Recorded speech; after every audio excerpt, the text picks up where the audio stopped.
Welcome to Sips with Scrubs, a nurse podcast where we talk about the good, bad, and ugly of being a nurse. Today we are joined again with Elyse. Whoop, whoop. Y'all know she's a regular here. One of the OGs with Kelsey. Today we're going to be sipping on La Marca Prosecco Rosé. So I was telling Elyse downstairs that I haven't tried this rosé yet, so I was very interested to see because I like the regular La Marca Prosecco. You've tried this one before? No, I haven't, but I had another thing from their line that I've had. It's in the writing is in blue, and has a blue Tiffany blue around. Is that the regular Prosecco? Yeah. Okay, yeah, that one I've had before too, and I like it always with like my mimosas and stuff. So, like if I don't want to buy like a higher, like more costly champagne, I get that one. So I was interested to see what this one tastes like. So that's what we're going to be sipping on today throughout today's episode. While I pour our glasses, I want you to give them an update on your life because a lot of stuff has changed, like career-wise for you. Okay. So, yep, I am back. So, little bit about me that has happened. Bought a house, got married. Woo! Bum, bum, bum. So, trying to start the life that I'm going to want for whenever I want to start a family and whatnot. So, currently, I am now in the surgery department. I go back and forth between pre-op, OR, and PACU. I work Monday through Friday, 8 hours, no holidays, no weekends. So that would be good for the kiddos. I may even try to go part-time one day. We'll see what the future holds in that position, especially because I want to go back to school. So that's where I'm at. So far, I love it. I'm not stressed at all. It's definitely the reason why they want you to have ICU experience is because a lot of things do go down on the behind the scenes, especially with sedations, intubation, and kids not breathing on their own anymore. And now you're going to have to start trying to breathe for them until they finally wake up. So having the experience I've had prior to definitely has taught me what to prepare me for where I'm at now. So I feel like you've dang near work almost every specialty at this I point. I absolutely have. Like just not like L&D. I think it's like the only one. Yeah, L&D is, and don't worry, you guys. I will never do L&D. So I feel like that's the only one she hasn't done at this mother point. baby or anything. Yep. So yeah, starting out was like med-surg oncology. Then I went from cardiac IMU, cardiac ICU, and now I am at PD surgery. So I'm just dabbling in everything. Bing, bing. And I had 2 jobs at the same time too. So sometimes I was like at a cardiac IMU and I was working still med surg in my other hospital. So I was still like cross training kind of as well too. So yeah. That's me. Now she's down to one job. One job, yes. So I'm finally to one job. And I'm down to one job.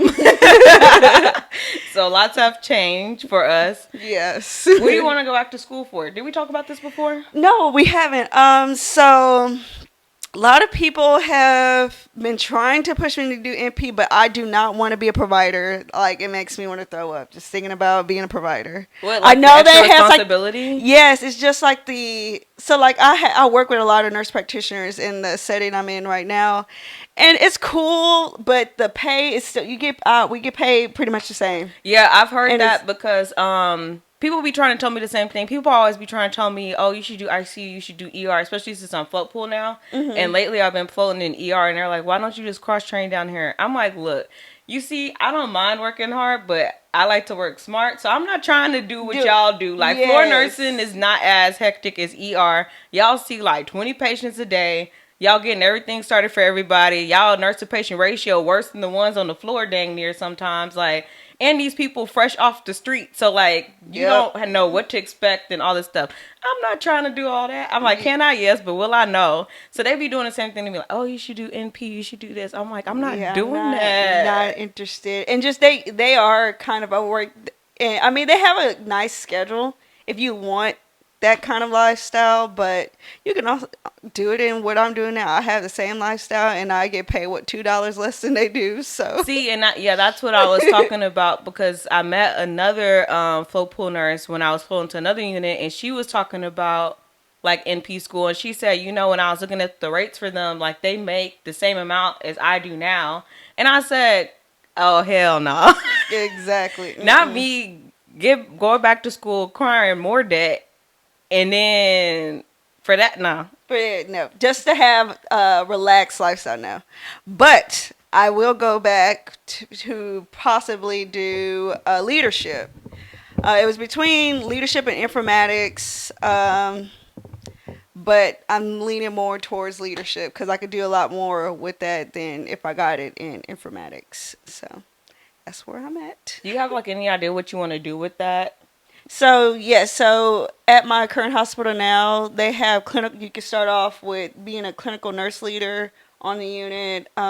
Every unit has it where you can just go and just do your hourly rounding, just making sure any of the nurses, especially we have all these new grads on the floor, just making sure if they need any help. That's like a stepping stone into a leadership role. Then they have assistant managers and they have the actual manager. So I just want to go ahead and just like climb the ladder, and not saying I want to get away from bedside, which is why I want to do management inside, like maybe on a patient care floor. Yeah. Versus like of the hospital, like administration, or maybe when I get older. Yeah. But yeah, so that's what I'm leaning towards. I still don't know what I want to do, especially since system float pool is so like flexible with the schedule, and I make so much money, and I can kind of do whatever I want. I'm like, shoot, I can't go back to I definitely can't go back to regular bedside nursing. If I do something else, it would have to be like, see, they don't get paid enough. I'm not going back to charge, because I'm like confined still to that type of schedule and stuff. So I'm kind of like, that kind of messed me up doing system float pool, because I'm like, I feel like I'm living like the best life right now that I could for a bedside nurse. So I'm like, I feel like I'm probably going to be here for a minute and see what happens, I guess. Girl, I don't know. I'm like, but I feel like with me going to like so many different units and seeing so many different things, it'll put me like in an optimal position should I want to do, like you said, like leadership or anything like education wise or something like that, because I've seen so many different things. And educators, one of my educators said they get paid as much as management too. Yeah, so that's also a good option too. I was like, wow. But one thing about educators of different departments, they don't like to leave. So you'll be waiting. I know. They like the job. They like the flexibility. They like the lifestyle. That's like where people go and stay for like and they won't leave. Yeah, and that's where people be like 50, like retiring and stuff. Because there's this younger nurse at the job I used to work at, and he does like kind of like education. But he said basically he was like given that job by the person who retired. Like they were like, oh, you're this, you're that, you would be perfect for this, you should do it. And then they retired and he got that job, and that was dope. I was like, man, see. And see, the other jobs I've been seeing that have been opening up are the ones for training the new grads. So like when they come in, you go and check on them, making sure that they pair up to their unit. You go do your meetings with them weekly, seeing how their progress is going. I would be interested in. If they need to switch to night shift and, things like that. Being kind of like a mentor to them. And I feel like that's something I would do. If I fall into that, I wouldn't be mad at that either. Yeah. But that's also leadership too. So you can, like I said, it's a lot of things you can do. It would have to be something like that. I'm not going back to like, it will never be going back to a regular bedside. Yeah, to be a provider, yeah, I can't. And then I think that, I lost my train of thought. I can't remember anymore what I was about to say. It was something about jobs. That's what I was going to tell you. So I applied for this job. I didn't end up even getting to the interview part. So I'm kind of wondering what the criteria was. So for my hospital system, they're starting like, it's not telehealth, but it's kind of like, how with the language line, how they had like the iPad and stuff like that. So they were starting to do that for admission and discharges. Oh, nice. And I be hearing about, because I go to different hospitals, so they be like, oh, this is coming up at this hospital. This is the trial thing, blah, blah, blah. So at one of the hospitals I work at, they have an admission and discharge nurse on the observation units. Oh, nice. And they're there like kind of like a 9 to 5 low key. That I wouldn't mind doing either. Mm-hmm. But they were already like floor nurses on that unit, and then they were asked to do that. Mm-hmm. So I'd be like, man, like that's a good. So I was like, job. I definitely would do something like that. So all they do is do the admissions for the unit and do the discharges for the unit. And I'm like, girl, I could do that in my sleep. And see, we have like on my last unit I had on the cardiac, ICU, they had a discharge nurse. So like when a nurse was done and they had discharge stuff in, you just tell the discharge nurse, hey, this one's ready. She'll print out all the stuff. She'll do the teaching, the education, if there's something that they're going home with. So most of the people will be going home on a milrinone drip. Mm-hmm. She'll teach them about that, set up their home health. All we have to do is go back and take the IV out. That's it. See, and that's what they do. And then they do the admissions too. But they kind of focus more on the discharges on the observation unit because they're trying to get people out and people up from the ER, blah, blah, blah. Mm-hmm. So she was telling me that they had a meeting with some people at the medical center location and that they're trialing, like, doing the admission and discharges, but, like, with the iPads. Mm-hmm. So that's instead of them doing it physically in each room, because it's, like, especially observation, it's, like, so many discharges in a day. Mm-hmm. They'll go in the room for people who are, like, ANO times 4 and, like, you know, not hearing impaired or vision impaired, blah, blah, blah. Certain circumstances, regular people that's just sick. Yeah. They'll put the iPad in the room, and then the person on the iPad will do the discharge. And then they'll just go back, like you said, and take out the IV and blah, blah, blah. I said, girl, what? So I was like, I'm about to apply for that. And then I found out more. I'd be like, give me all the information. Mm-hmm. So then when I was working at one of my other locations, I met a nurse who did that. Mm-hmm. I said, girl, I was really trying to see how much they get paid. Because I was like, I'm not leaving my current position to do something less. Sorry. Yeah. Like, I mean, I know, like, because then I was trying to weigh, like, okay, money versus, like, physical labor and stuff like that. I'm like, okay, how much am I willing to give up for that? I never got to that point because I didn't have to interview. Yeah. But I was just kind of trying to weigh that in my head, too, because I'm like, all you doing is, like, sitting there because they're virtual. Yeah. So they work at the medical center location. She said, like, for a month, and then they work from home for, like, a month. Like, they go back and forth. It's like a hybrid thing. And sign me up.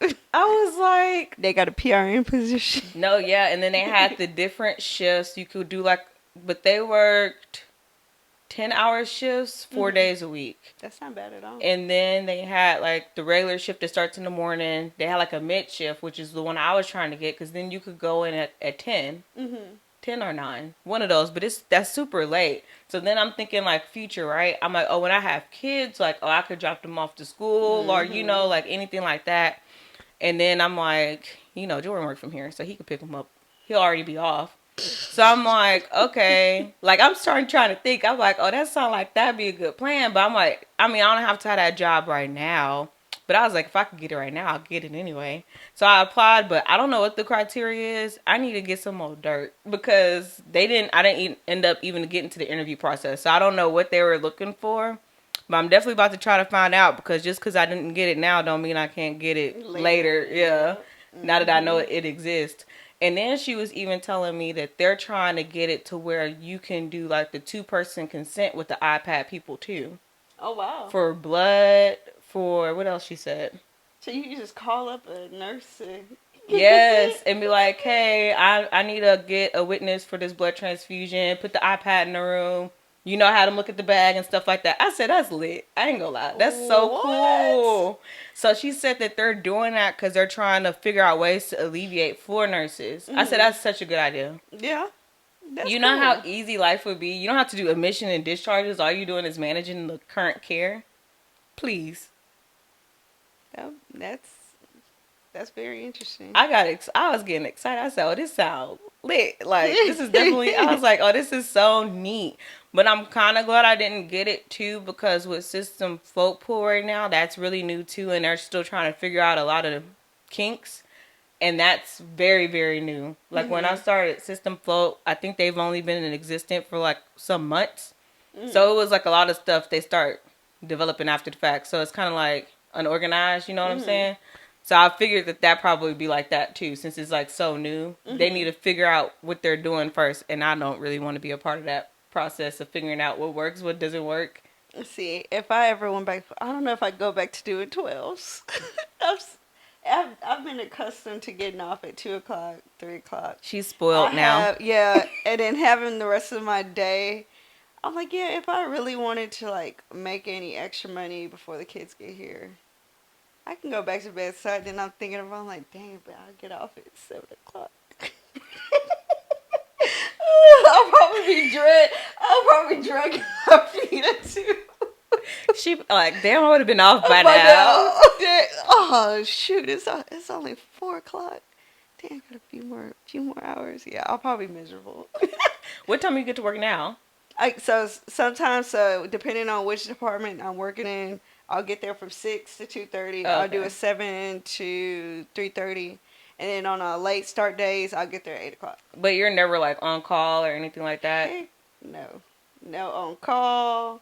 No weekends. Because that'd be the bad thing about things like Cath Lab, I think it is. Cath and Lab, like some of the other ones, it's like, oh yeah, it sounds nice, but I'm not trying to be on call. Yeah, and when they're on call, they're on call. Cath Lab, especially in the setting of where we're in Houston, we have the medical center.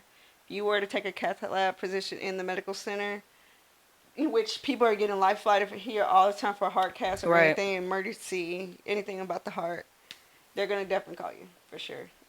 I think yours sounds optimal for what it is, because you have kind of like a set schedule. You're an early bird anyway, so waking up early is not a problem for you. That's not an issue. So now that we kind of caught up, I like all this new stuff for nursing. That's why I like being a nurse, because I'd be like, oh, what's new out? Let's see, can I do that or whatever? If you get bored with one thing, there is 10 other options. Because I always feel like I think I get bored too quickly, but I'm like, maybe I get bored quickly because I know we can do other stuff. So I'd be like, I'm going to just change what I'm doing and go find something else to do. I just like climbing the ladder, making great connections and making more money. I'm a paper chaser. I am too. Once I found out, like, I was used to not understand. I'd be like, why people be like quit their jobs and stuff like that? And I'm like, the fact that you gotta quit a job to make more money sometimes is wild. And it sucks, but like that's literally. But that's the environment they created. Each time I've got a new job, it was a nice pay increase. Yeah, like a significant. Yeah, I'm like, oh, heck yeah. How can I turn that down? Exactly. I'll be a fool, too.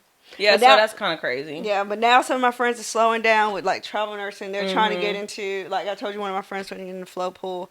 I have one friend who just quit her job. Now she wants to Airbnb her house that she has and go to traveling. I'm like, girl, it's a little too late. You should have done that earlier. Right. Like... Yeah, but there's and she had the best life as well too. She had a really good schedule too, but she was like, no, I want to make some money and travel. I don't know if I ever had told you. Remember when we were looking into doing local traveling and the other stuff? Did I ever tell you that Jordan circled back and then said yes? No, girl. I said we could. No, but when he circled back, it was after I already accepted the position for folk pool. And I said, well, no, I'm not doing it now, because now, you know how, like, when you have your mindset on something, and then you like, okay, well, that was a no-go, so I'm going to do this, and this is what I'm going to do. So then by the time, like, I already, like, was set, like, I'm going to do this, then he circled back, like, oh, yeah, so okay, that sounds like all right. I said, that's how Jay, your cousin, was. Girl. Same way. Whenever we had got back from Chicago, and we were talking to one of my friends who was doing travel nursing at this wedding.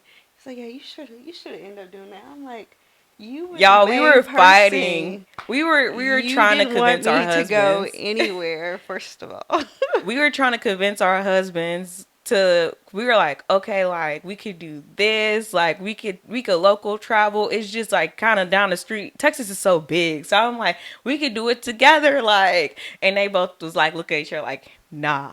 I'm like, come on. I need you to be home where I can reach you. And now all of a sudden you're like, oh, no. Technically, we could have been home. We could have put our shifts together and then drove back.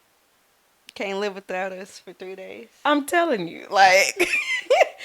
And then it was so funny because they talked. I'm like, how many people you gotta talk to? And then I don't know what how long it take to sink in, where you start thinking like, oh, that does sound like a good idea. Yeah, when they heard somebody else's husband talk, well, yeah. But some of the husbands was traveling with them too. But he was like, oh, it doesn't sound too bad. And then when I thought about it in hindsight, I thought about it and I was like, Jordan probably could have traveled with me since he works from home. Yep. If it was really that big of a deal. He could have, honestly. And I didn't think about that until later. I was just like, oh, because before he was kind of going to the office more often, like at least once a week. He don't even do that now. I'd be like, you're not going to get in trouble with your job. He said, no, one time I went up there and they were like, why are you here? I said, boy. Yeah, see, one of my friends is in Dallas now with her husband while she's doing a travel assignment. See? But it's fine. He was just working from their Airbnb. Obviously, it wasn't meant. Yeah. It's fine. I was like, that's fine. What I got now is good. What you got now is good. And now we here. But at least we're in a stable environment. We was really trying. We really was. I was ready to get that coin. No, for real. And we would have been like on it. But I guess maybe that's why God was like, slow it down a little bit. Being greedy. Well, no, really. Because paper chaser. Exactly. Hashtag paper chaser. So now we're going to get into bad scrub.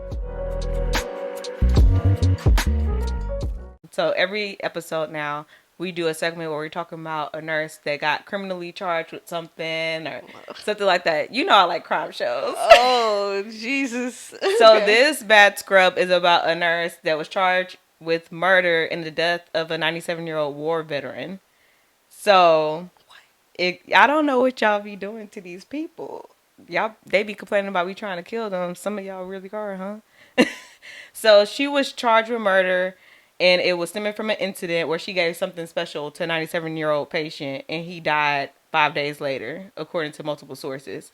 So the nurse name is Yvette Hunter. She's 52, registered nurse. She was originally a LPN, and she was arrested. This patient, he was being treated for a slip and fall injury, and allegedly she gave him lorazepam for anxiety on April 30th, just so you could kind of get the timeline. And then he ended up developing pneumonia and died on May 5th. So they said that she intentionally performed actions of medical maltreatment. So here's the thing, because I'd be like, what do y'all be doing? So apparently the patient was found with labored breathing, and it was determined that the nurse had disconnected or lowered the oxygen monitoring system several times so that the alarm wouldn't set off. Oh my gosh. Yeah, so it says the RN discussed with charge nurse that the patient had been given something through IV that was causing his decline. When the charge nurse entered the room later, she found the patient in respiratory distress with labored breathing and poor oxygen saturation. X-rays showed that the patient had aspiration from substances ingested by the patient while in his condition, and that caused aspiration pneumonia. So due to that, he ended up having a rapid decline. I said, girl, what? So I think I had read on here somewhere, because now I'm kind of skimming through it. I think when I read it earlier, it was saying like she wasn't even supposed to be giving him that medication. In the first place? Uh-huh. So he ended up not ever improving. He went to hospice care on May 3rd and he died 2 days later. Not hospice care? I said, y'all be wildin'. I be scared to do my regular job sometimes because I feel like the people go come and get me. And y'all up here pulling stuff out the pixies on y'all own. Couldn't be me. I'm too scared. I worked hard for my license. No, for real. Just giving it away. I'd be like, but why though? So that was our bad scrub for today's episode. Ooh-wee. Yeah. Have you ever met anyone that's done anything illegal at your job? I feel like in my first job I did. I feel like one of our nurses on my unit had ended up getting fired because of like some type of drug thing. Mm-hmm. But I never really got the whole tea, like as to like what happened. But she had to report for her shift and they fired her when she got to work. But I wasn't there, so I didn't really get to figure out what happened. But I think they said it was related to drugs and stuff. I was like, oh. I haven't had a coworker or anything like that so far. But I've heard a story about stuff that, they got arrested, but it was for stealing money from a patient, so. Oh, well, like the patient belongings was in the room and they stole the money? Was booking flights and trips with their cards that they had. Why would they do cards? You could track that. See, that's what I'll be like. If you go do a crime, do it smart. Why you just don't get the people cash? Because then how can you track it? There's no cameras in the room. Y'all need to watch these crime shows before y'all commit y'all crimes, because y'all not very good at it. Yeah, so yeah, they was trying to get the money.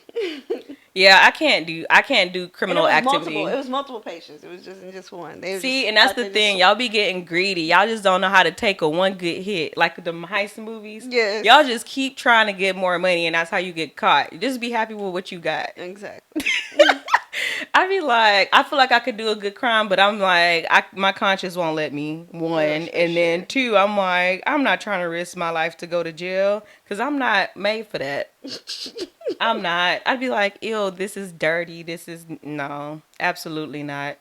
You have to put me in a psych where I'm automatically act like I'm crazy.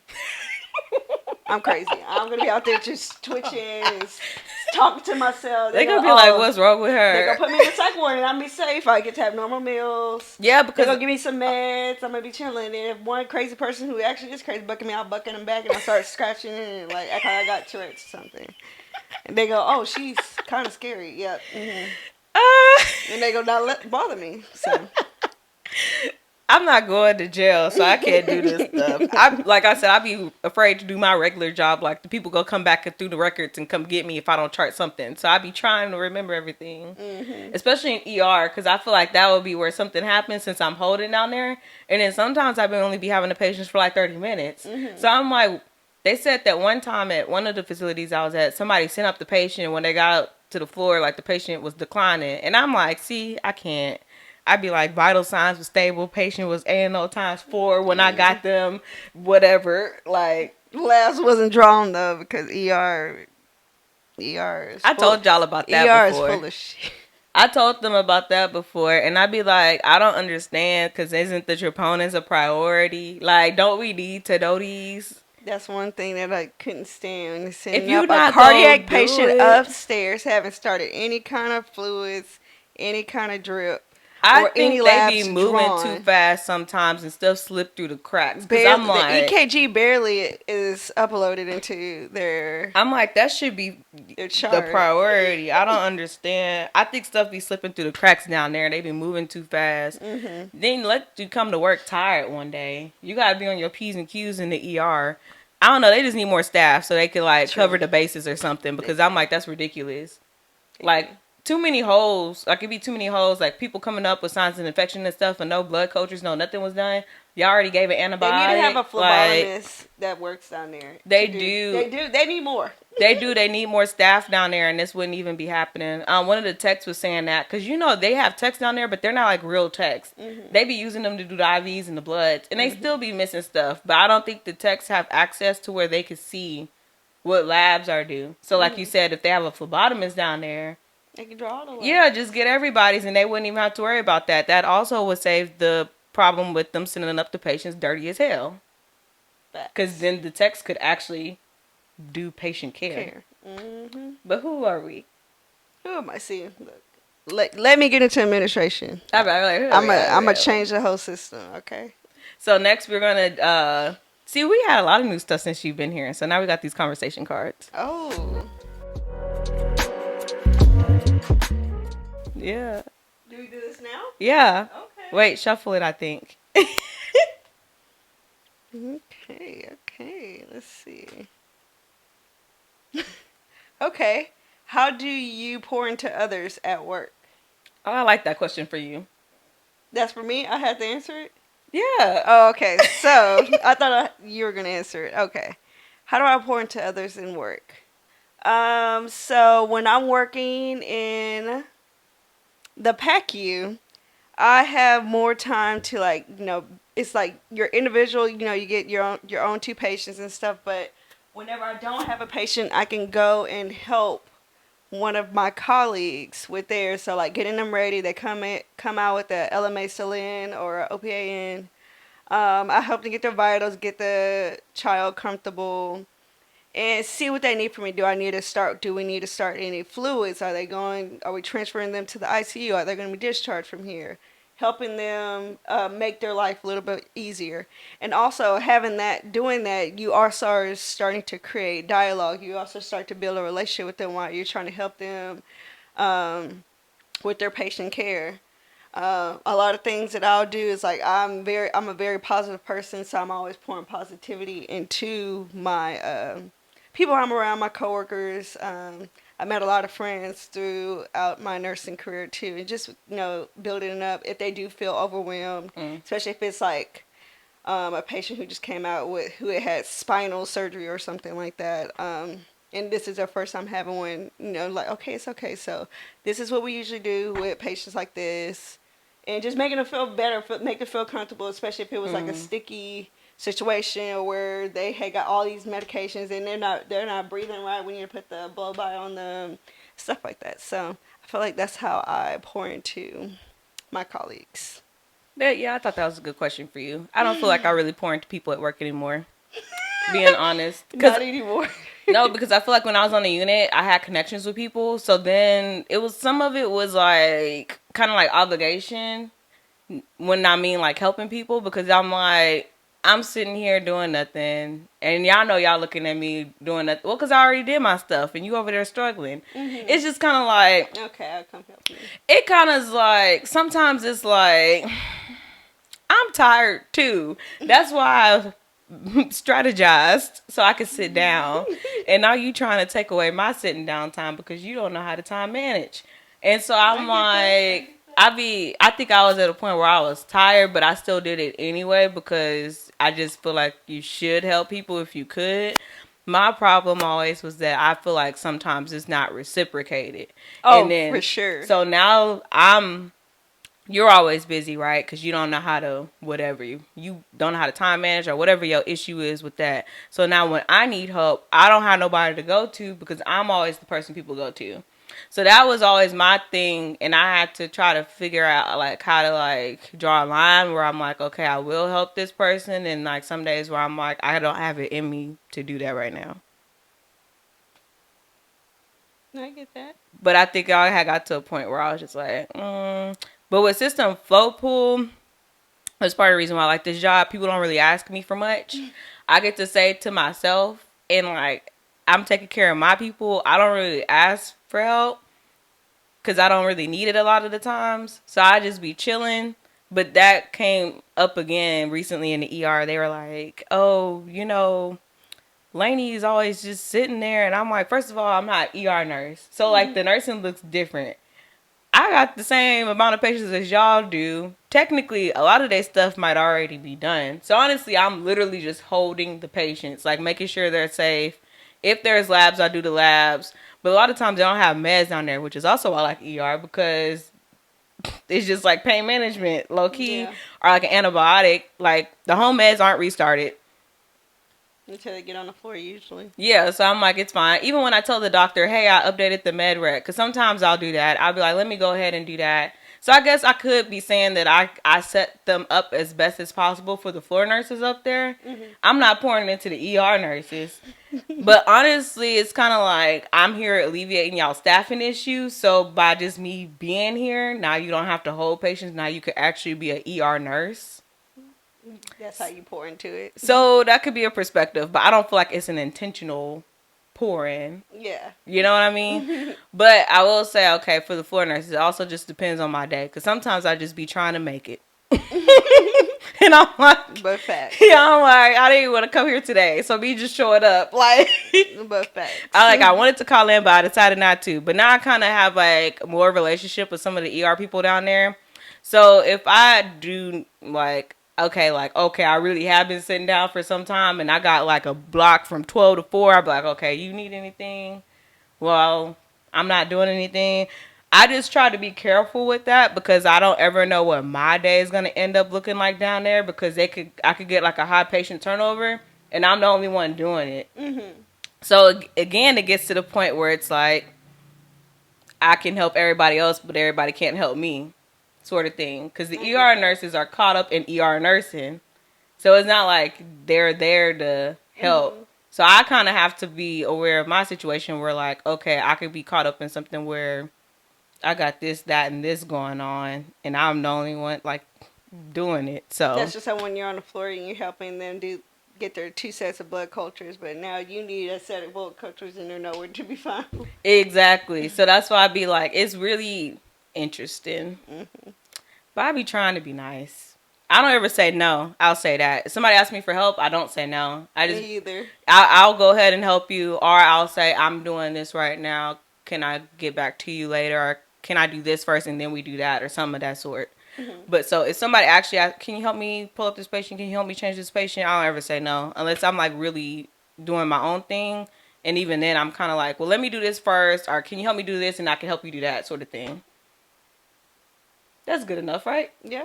Okay. Because sometimes I be having to be like, the balance is very interesting between like being walk over nice and then being like mean. Yeah. It's a hard thing to balance. I agree. I don't know. I just be out here trying to live my life the best that I can.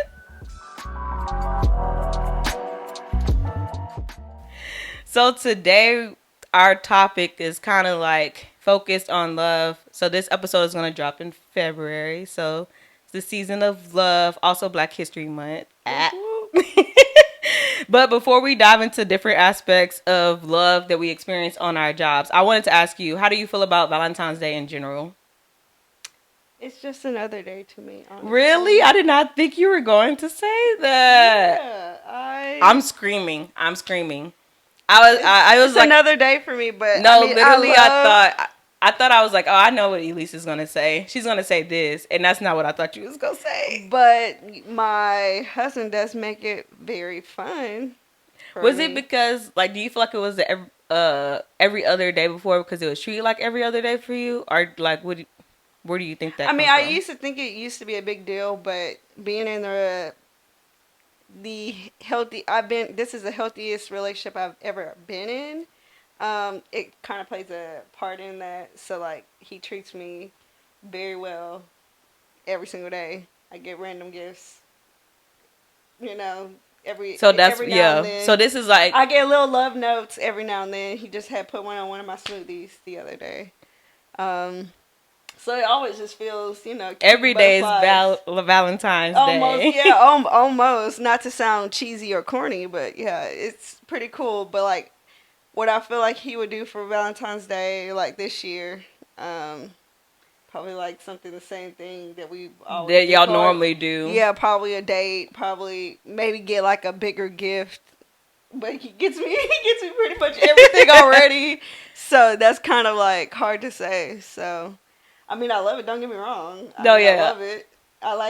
Gives me excuse to eat chocolate, especially since I'm trying to be healthy. So, yeah, that's a good place to be in where you feel like that. Mm-hmm. My perspective of it has changed because before I used to feel like, shouldn't people be treating you like this anyway? So why does it have to be made a day out of sort of thing? Mm-hmm. But I feel like being older and having to like make schedules and stuff to hang out with your friends and whatnot, I feel like it's a good idea to have like an intentional day that's supposed to be like, this is for this. Specific, yeah. Yeah, so it's kind of like, I don't know, just basically honoring that, because I feel like it should still be every day, but I feel like sometimes you get caught up in life yeah, and things like that. So I feel like it's good to have like a day like, no, like this is the day like we celebrate love. Yeah, we're like honoring our love and just like looking back and. So now I kind of feel like I'm like, oh, that's nice, Mm-hmm. We normally just go out to eat, but when I was with my family, when we lived at home, my parents always gave us Valentine's Day gift. Like we always used to get like, I got perfume and Gregory got cologne, and then they give us like a little gift every year, so that's sweet. Yeah, that is sweet. Just another holiday to get a gift. Yeah, I like it. When I was dating, I think I gave more like craft type gifts. Yeah, same. Mm-hmm. I like stuff like that though. Like I like making things. Mm-hmm. That's how it was too. Yeah, and then but we haven't actually gave each other like a real gift, I would say. Like as we've been married, I think we've been going like to high class restaurants. Yeah. So lately. same, but the one like our first Valentine's we did, Jalen had made like he had got this book made where Mm. I think seeing it's Mhm. like 10 reasons why I love you, and it looks like two emojis of us. And then he had like it was like a little storybook, just saying like all the little things why Yeah, it was super cute. he loves me. And then he got, of course, he got like Valentine's Day shoes for me, so they were pink Nikes, stuffed animal, and stuff. And then I think the second Valentine's Day was he had got me a purse and chocolate, and we went out to eat, like you said too. Mhm. Hmm. Yeah, we always lately we've been going to like hot class restaurants like Hmm.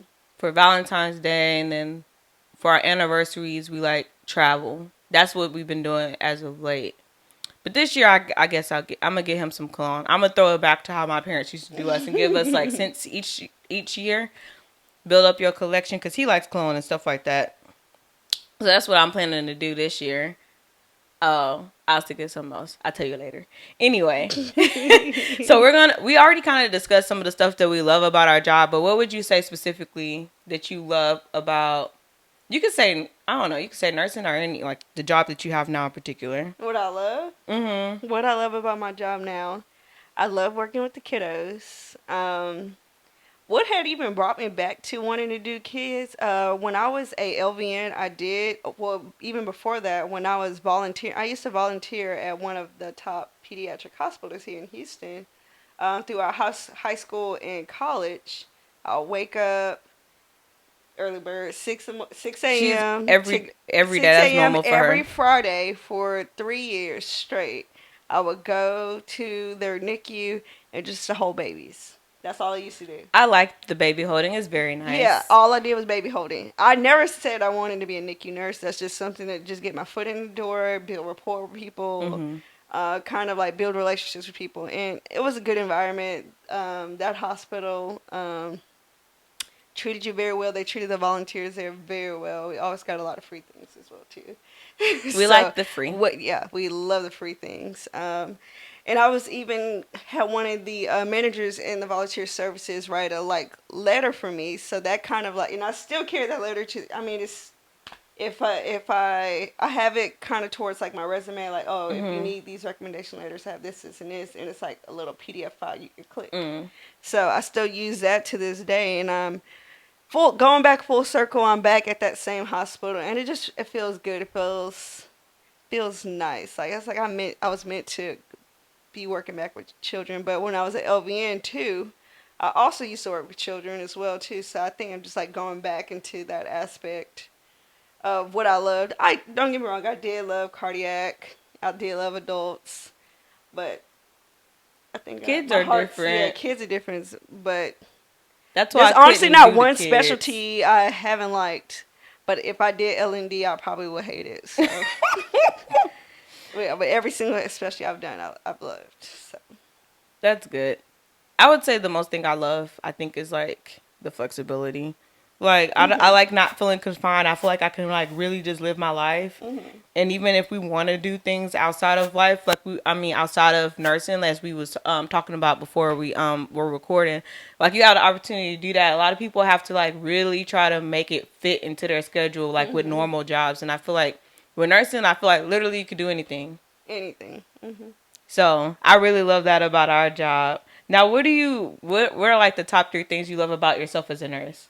What I love, I really do love my passion, my drive for being a nurse, the go getter mentality that I do present myself, and then my husband always talks about. So, wow, you're such a go getter. It's so inspiring. I want to be just like you.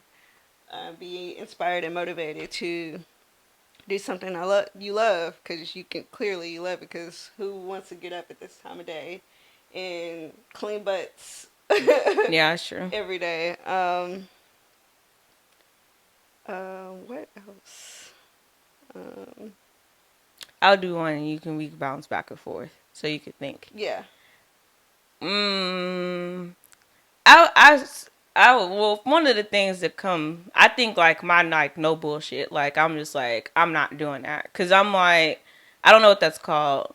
Like I'm not doing that, or like that's not That's not what we're doing here. I don't know what that's called, but I had a recent experience in the ER, and I'm like, I know what I could do as a nurse. I've been a nurse now for almost 5 years. So this doctor ordered a disimpaction on a patient in the ER, and I'm like, we don't do that.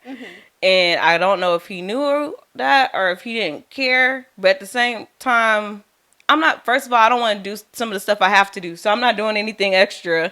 And then, of course, like patient safety and things of that nature. So I told him, like, oh, I saw you put this order in. I don't know if you're aware, but nurses don't do that. I said, I got the information from the ER doctors, and they said these are the routes you're supposed to go through. So apparently he's supposed to like consult GI because this is an inpatient, so it's not ER patient at this moment. So the ER doctors don't really have anything to do with it. It's not a medical emergency.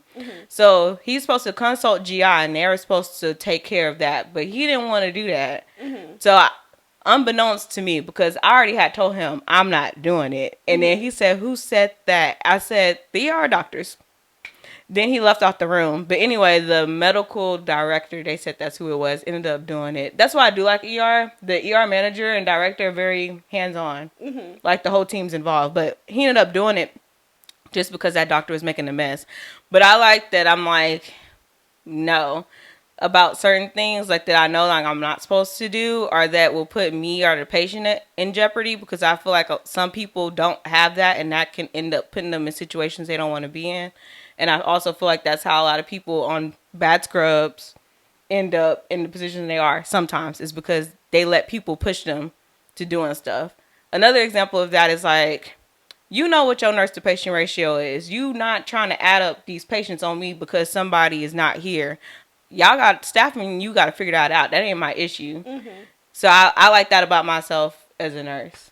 I don't know what that's called. That's like autonomy and you being, what is the word for it? I can't think of it either, too.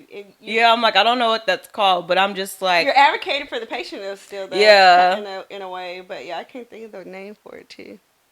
Another thing I think I love about, it's the question specifically about nursing, or what I love. What do you love about yourself as a nurse? So I already said that. My second thing that I think I love is how positive, sometimes, because how positive I can be. Because, sometimes when you don't want to go to work, you feel like, oh, this is going to be a bad day. I heard it was a bad assignment yesterday. And, like sometimes whenever you finally walk through the door, you like, you can easily like, look, so I'm like, let me be grateful I got this job. I couldn't be here without God. A lot of people couldn't even make it to this far to even have this opportunity. So let me change my perspective.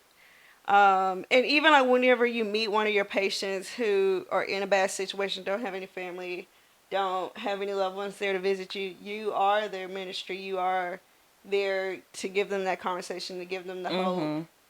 Even talk to them, give them encouragement, or like, what are you going to do to change your life? Especially like I said, working with cardiac. These people are needing transplants. They're going to be on like lifelong medication. They're going to need stents. They're going to need to go to the cath lab. They're going to need all kind of surgeries and stuff like that. So just being able to be a voice, being a minister to some of these people too who want to finally get their life right, even though it's almost too late. I mean, but you're never too late for alive. Jesus, though. I was about to say, you still alive. This is another day, another chance. So just like making it a ministry too. So that's my second thing. I think my next thing would be like communication. I feel like sometimes a lot of, there's always something to work on with communication, as I'm finding out through marriage. Lord help us. Help. But right, but I feel like for the most part I'm a good communicator.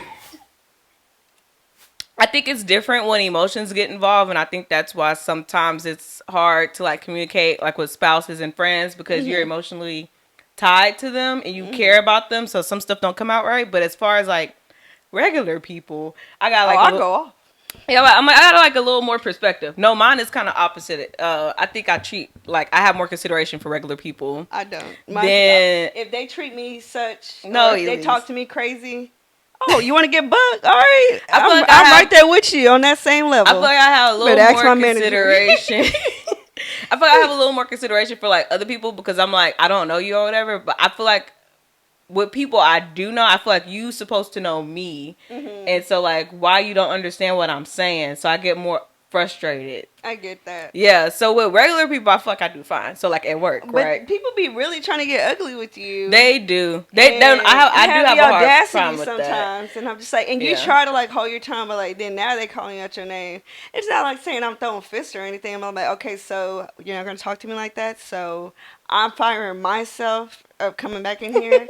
So, like, you need me more than I need you. So, what you're going to do, you're going to apologize or, like, how we're going to do this? Because yeah, I had that happen to me. Do that. I can't give you the pain medication that you're screaming at me for because I already gave you some 30 minutes ago. It's IV, yes. Okay, so I can't, literally, I physically cannot give it to you. It's illegal. Ask the doctor. The doctor even said no. The doctor don't even want to come to your room, but if I tell on him, it's snitch that he don't want to come tell you no. That's not my fault.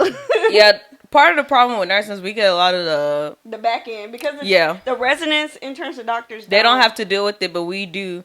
But I think that as far as communication goes with that, I feel like I'm very good at like educating the patient on like what this medication is for. This is what's going on with you. This is what this medication is for, and this is how it's treating that. This is what our goal is for the day. This is where I want you to be, sort of thing. And then there, a lot of the times, like yesterday, I think it was. No, I didn't work yesterday. Saturday. One lady, she was like, oh, I didn't know that was what we were supposed to be doing. So thank you for explaining that. And I'm like, I feel like some people don't do that. I don't know why. I feel like if you do it, you won't get asked as many questions. So I like to just go ahead and tell them. Now, sometimes it leads to more questions. And I'd be like, okay, girl, like talk to the doctor about that.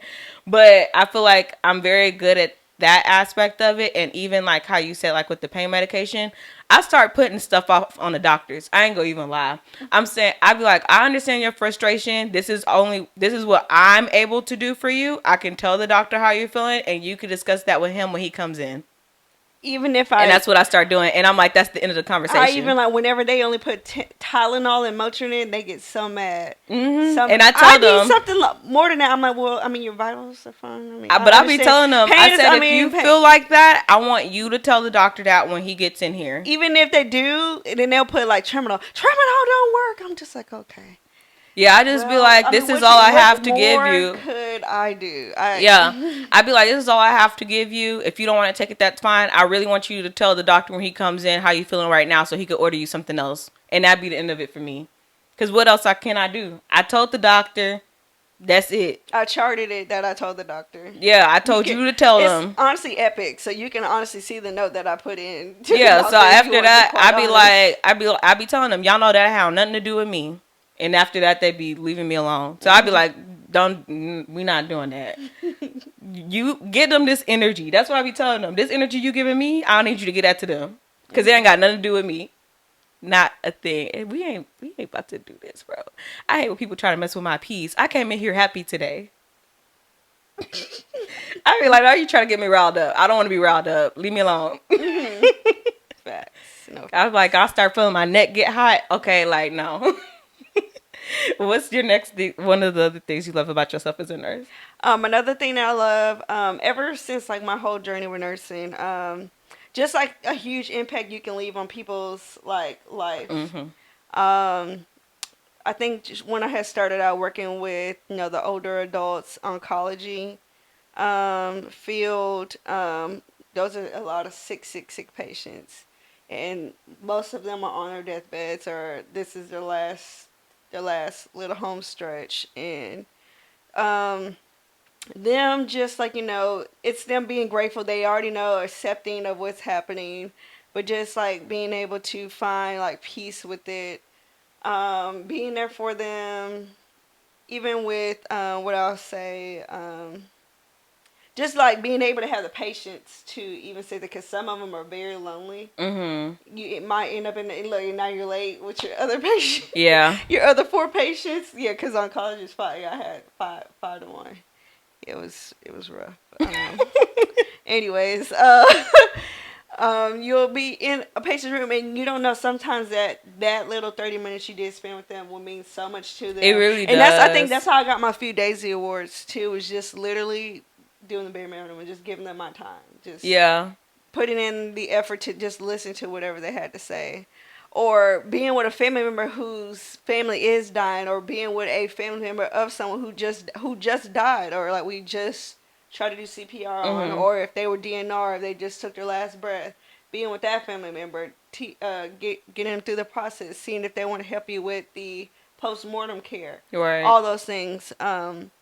Just being a helping hand, and like, we know they would send food to us, write us letters, or like get us gifts or something like that. And it just shows, like, their words that, like, I will never forget you. Like, they know your name and stuff like that. They even try to find you on social media, too. That's why I don't give them my name. Yeah. That's why I'm Lainey at work. They don't know my full name. That's why on the badge, just cover your last name. On my badge, it says Lainey. That's it. Because I'm like, because my name is too unique. You will find me. I don't want to be found. Yes. I did have one patient find me on Facebook. Well, I mean, I'm not going to accept your request anyway. Yeah, but I did. But I was just like, Lord have mercy. I know I was nice to them, but like, we're not on this level. I don't know why people do that, but it's nice though. But yeah, just being able to see how rewarding it is, that how good, pretty much getting like solidifying and like giving you like a pat on your back, like you are doing something. And that does, and I feel like that helps you so much, like carry you through those moments where it's like you are having a tough patient that you can't connect with. Yes. Yes, so I feel like that's important if y'all are struggling. Spend time with your patients, because I feel like they could give you that feeling that you not all of them. No, yeah, there's you gotta have it. I feel like it's at least one every shift. One, okay, yeah, yeah. I feel like at least one every shift. It's at least one every shift that can help you out, whether it's the family member or the patient. Unless they're all dementia patients, then yeah, good luck. Yeah, because I had one. Dang. People be giving me gift cards and stuff. I didn't even do nothing for that lady. But like you said, like sometimes people just be wanting to complain. I ain't gonna lie. And I just be standing there. Sometimes I'm listening, sometimes I'm not. But you just standing there and be like, oh yeah. Yeah. Like, and now we got masks on, so they really can't see that you don't exactly. Yeah. So it's like sometimes you just like, sometimes, okay, you got, I don't know, emotional capacity is different on each day, but it still make a difference where you just like, okay, yeah, I understand how you could be frustrated at that. Yeah, I'll be mad at that too. That's crazy. Oh, wow, that's how they did? I just be that stuff, and it'd be really making a difference to them. I have a real side note question. This is a commercial question. What is the biggest gift that a patient tried to give you or gave you? I know that they say you're not supposed to, but in one of my situations. Oh, did you talk to me about that? I think I did, but I'm asking you this time. I didn't. I don't think I have any big ones. They're always small stuff. Like I've had a patient make a necklace for me. Oh, that's nice. Yeah, I've had a lot of times gift cards, or they offer me food. A lot of time they offer me food. They'll bring me food.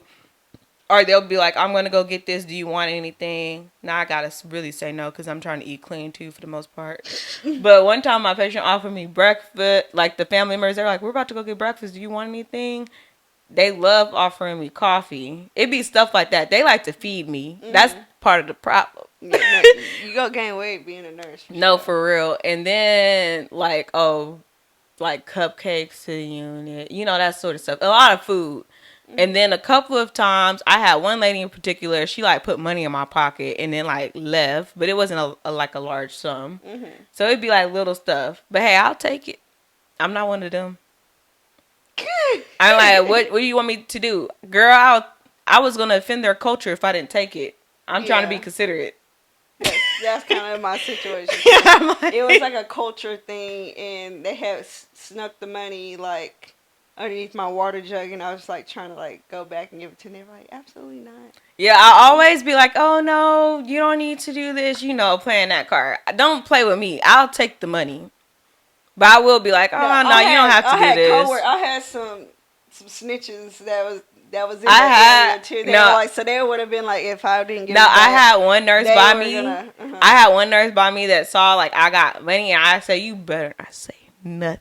Yeah, and mine was $100 bill, and they were like, mine "Oh, wasn't that much. you need to go and give that to the manager." No, the manager didn't earn this. Sorry, and neither did this unit. If you don't get your Worry about you. Worry about you. Why people don't mind and their even business? my manager be like, "Good for you." Yeah, like, because like she was like waiting to see. Yeah, you got that one. There's always that one. It is always one. That's why I was like. So I went to go talk to the manager. She was like, "Girl, why are you telling me? Go ahead." I say keep it on that topic. She told me to keep it. She's like, I was like, okay. And then, the other girl was just like, what did she say? She's like, oh, no. Mind your business. Don't be mad that you ain't getting nothing. She did. She was like, I never had a. That's why. Ever give me that much money. See, people. That's why people be hurt. It be them. It ain't you. Girl, mind your business and think about what you can do to be where I'm at. Okay, commercial's over. I just had to ask. Break. No, but that's like a good topic though. You did your 3, right? Yeah. So now I'm on my last one. Mm-hmm. Oh, I was gonna say that what I do like about myself is like I'm a quick thinker. I didn't know I was a quick thinker. Good critical thinker. Like I'm like in emergency situations, because I feel like everybody don't have that skill.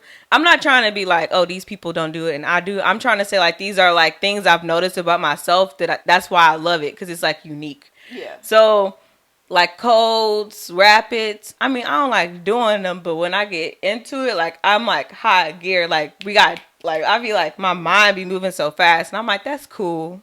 That's why they want me. Freeze up. Yeah, that's why they be like, you should do this, you should do that. No, girl, I don't want to do this every day. I'm not trying to be stressed. I'm trying to live a stress-free life. That's me. Yeah, I'm like, girl, no, I'm not trying to be worked up. And if it is, I don't like it be about my own stuff, not y'all. Like, but I like that about myself, because you literally do see people freeze, and they be like, girl, move, like this your patient. Like, tell us about them. Grab that nasal cannula, you do your basics, sit there, something. Start with the basics, and then you can go from there. Yeah, something. You gotta act like you know what you're doing. They bomb me, go ahead and sit up. Make sure they stay with your patient. Like, you need to at least know what's going on. Press that button, call and scream, whatever you gotta do to get somebody's attention. Yeah, but I'm really like I feel like I'm probably out of practice now, so hopefully nothing happened. But for the most part, like I'm on it. I'm like good, because if I'm not on it, I don't know what I'd be doing. I think I'd probably be like a nervous wreck inside, like, oh my God. But I do love that about myself. So before we get towards our last segment, I did want to ask you, did you experience anything like on your job where it was like very touching for you, like with a family or a loved one, with a patient? Yeah, actually. So I had one guy who was preparing to go in for his bypass surgery the next day. He's been in the hospital for, I think, like a little over 3 weeks already, because of the prior heart attack he had before and all the other stuff that was going on. He's not married. Well, he's divorced. He has children that he don't have good relationships with. In the midst of, grumpy old man, he was realizing, like, the severity of his life and his diagnosis and what was about to go down. This was his first surgery and everything, and he haven't talked to his daughter in, like, years. He has even had grandchildren he'd never seen. With one of the conversations me and him had, just being in his room, because I was doing a heparin drip, and having to do the labs, you don't have to do the PTT and stuff like that. So you make a conversation with him while I'm drawing my labs and changing the bags out and all that stuff. So he was just like letting me know, like, I really wish I had a relationship with my daughter. Really nervous about this surgery. Just small talk. Really, I'm like, well, why don't you call her? You have her number? It's like, yeah, but I don't want to call her by myself. I'm nervous or whatever. I'm like, okay. Like, do you want me to be here with you? Do you want me to call her? I'll call her. So he's like, and then not expecting him to say yes, he said, yeah, I would like for you to be right here with me. I'm like, oh, shoot. Okay. I'm like, okay. Now you didn't cut yourself up or something. Yeah, so I helped him dial the phone from the phone in the room. Called, she answered. He was silent for like like 10 seconds. I was like, hello? This is Elyse calling from such and such hospital. How are you? She's like, oh, and just kind of confused. Trying to break the ice. Trying to break stuff, the ice. I'm yeah. like, oh, so I'm here with your dad. He has a procedure going on tomorrow. He would like to talk to you. Do you have a few minutes? He was like, she was like, yeah, I do. Here the phone, and you can hear it. And they're like, it was awkward. They were like, hey. So he was like already bawling in tears. Aww. When he got on the phone, just hearing her voice. So they started talking. So yeah, your dad's having surgery. He was a little country old man. Your dad is having surgery or whatever. And I was like, okay. So I tiptoed. I was like, I'll be back. Came back maybe like a whole 2 hours later. Oh, that's nice. And yeah, come back. He was just like, he wanted to hug me. I don't like. Sometimes I just like I don't want to be touched. I'm not a touchy person. Unless it's like my friends or my family. So like he was like, I just want to give you a hug, and I'm just like awkwardly. I'm like, And I'm like, oh no, it's okay. He just like was bawling. He was like, I haven't talked to her in years, and she's actually about to come see me. Oh, that's nice. Tonight, and can the kids come? I'm like, no, COVID. Nobody under 12 can come into the hospital, kids. Sorry. So I'm like, look, look, I'm trying to work with you here, but yes, your daughter can come. That's nice. So they got to catch up, and she was there, and I had to work the next day, and she was there. It's so interesting being a nurse and getting involved like with family dynamics and stuff, and you kind of see like the different stages of life through people because they're there, and it's always funny. I mean, that was it. It's not Maslow's hierarchy of needs. What's the other one where it's talking about like with the age, how you get to the age, you like regret versus. That's not. It's not Maslow's. It's the other one, but I can't remember his name. Yeah. But I'm like, that stuff is real. Like, you really, like, people really get, like, really reflective. But I mean, like, as they should. But I feel like a lot of times we take stuff for granted. Like, with age. I mean, like, you don't have to be here today, you know? So I feel like a lot of times, I feel like nursing gave me, like, a different perspective on such things. I try to stay in touch with stuff like that. So I'm not taking stuff for granted and things like that. But I'm like, I don't know what it is with people. Like, if you want to call people, then do it. I guess ego, shame, or, you know, I don't know. I'd be like, girl, pick up the phone if that's what you want to do. People have such a hard time doing stuff like that, though. Like, oh, we got in an argument, and now... How bad the fight was. Yeah, I'm like, but you want to talk to them, so just pick up the phone. But I think that I'm just weird like that. I'm like, I don't care if it's awkward. But you know how men are. They're, like, prideful. Yeah. But it even be, like, different situations that I see now with, like...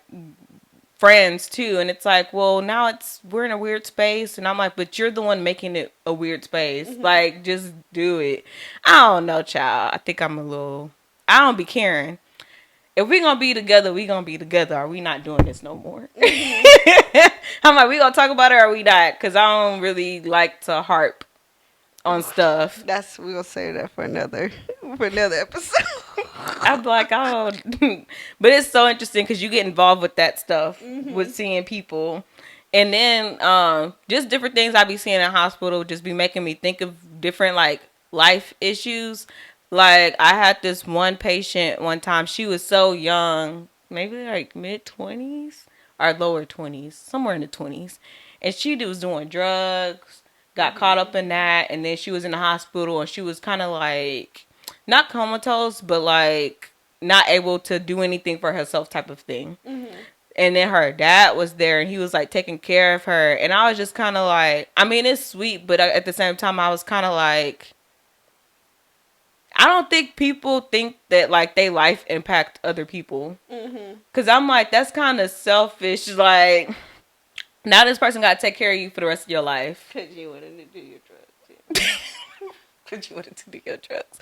But I just be seeing stuff like that, and I be like, Like, I don't know, it just be making me think about different stuff. I don't know. Fun fact, in Texas Medical Center, the number one reason why a lot of patients come onto the cardiac unit is because of cocaine use. Yeah. Oh, yeah. Cocaine be having your heart palpitating. They be from 80 years old to freaking 18 years old.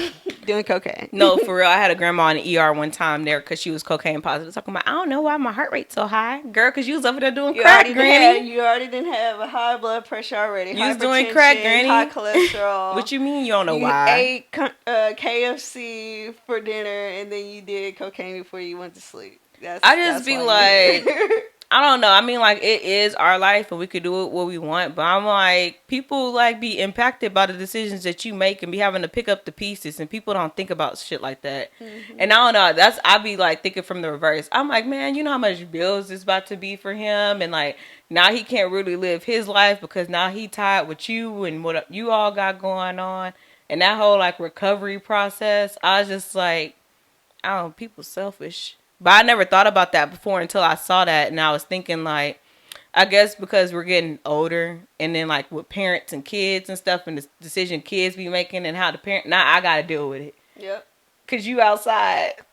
Outside being reckless. Yeah, so I just be like, oof. I don't know. I'm, like, not ready to be a parent because who know how these kids going to be acting. Like, girl, what are you doing? Sit down.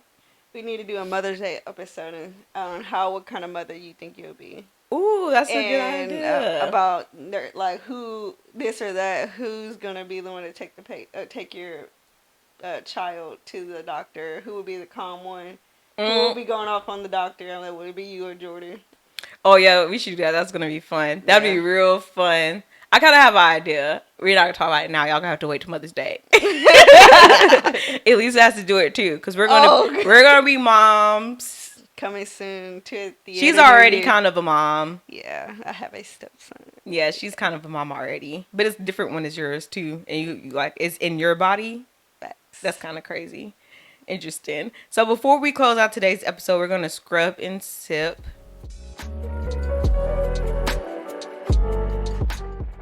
So you have anything you want to scrub from this nursing community or your job that you're not vibing with? I mean, okay, yeah, it's still, no matter where you do nursing, there's always going to be that one bully. But I'm not the one to get bullied, but you can see them, like, kind of do it to other people. The whole bully culture, I don't care how long you've been at this job. I don't care how much knowledgeable you think you are.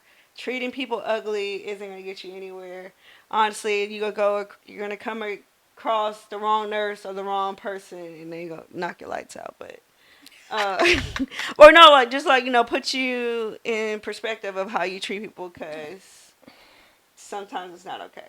And, sometimes that's why some people don't want to return back to a job. That's true. Because of the bullies or the people who take advantage of other nurses, especially like the newer nurses who don't know any better.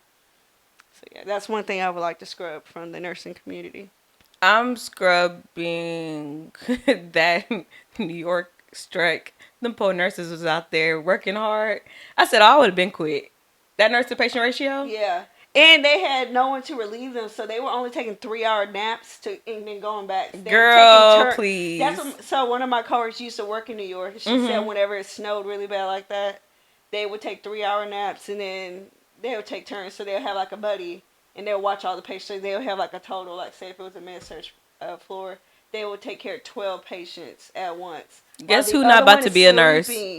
For only 3 hours, baby. I'm sleeping 3. Guess who not about to be a nurse no more? They couldn't get back home. She was like she said like even like she used to have to walk to the subway. No, I would not be a nurse in New York. We walked to the subway. Once I got the clinicals and I saw that would have been the end of the nursing career. She said one time she had walked from the subway to get to her hospital to help relieve like some of the nurses. She said the snow was all the way up to here. And she was like trying to like dig her way. Her and like some other people. Guess who about to not to be a nurse? I mean, I know we the way to get there. I know we be low key kayaking out here in Houston when it's a hurricane, but it ain't nothing like that. I'm just like, it's just like all those people who froze to death in their cars. They couldn't move. Yeah, it was. I would never. Go around was. I told Jordan, I remember calling Jordan one time at work during the height of COVID when they were trying to tell us they were going to start doubling up the patient rooms again instead of them having their own room. They were going to get I don't think it's engineers, maintenance or somebody, to come in there and put curtains in between the room and make them like semi-private rooms where it's 2 patients in each room.